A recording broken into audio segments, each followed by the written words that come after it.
Good evening guys. Tara samahan nyo ako maglakad-lakad dito. Hanapin natin yung aking babe. Baka nandito. Baka nandito siya. Sana hindi niya ako inindyan. Sabi niya dito daw ako magkikita. Tingnan lang natin kung nagsasabi pa ito ng totoo. Kasi noong unang panahon pa.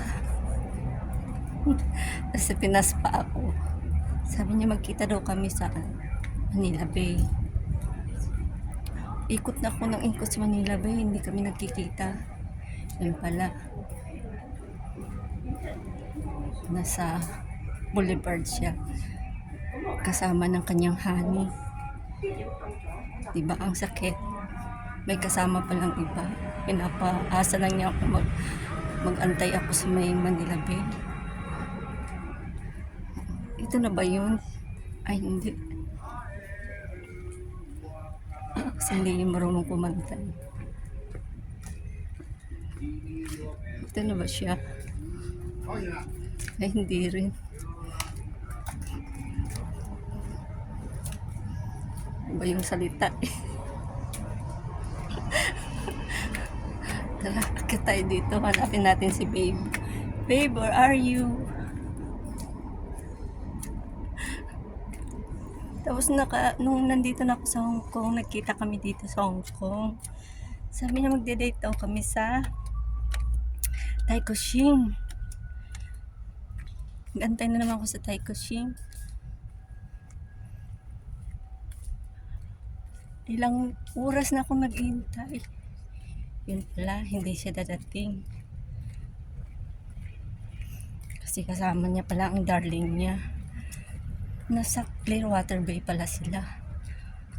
Alam mo yun? Pinaikot-ikot lang ako. Sino ba tong babe ko na ito?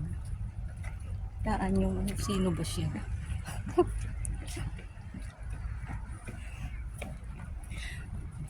Hindi ko siya mahanap guys. Nasaan kaya yun? Ito na siguro. Nakaputi. Ay, umalis. Hindi siya.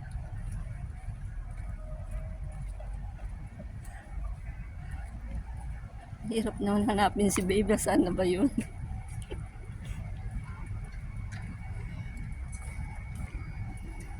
Guys. Wala. Walang pag-asa. Makikita ko siya. Sigurado. Baka nasa ano yun.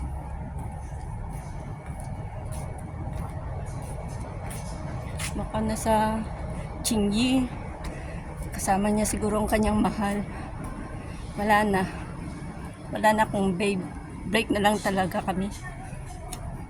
Break na lang talaga kami ng aking babe. Kasi meron na siyang darling. Meron na siyang honey. Ay mahal pa siya. Wala. Kawawa na naman ako. Naiiwan ulit. Na guys. Uwi na lang ako mag-e-emote. Bye guys.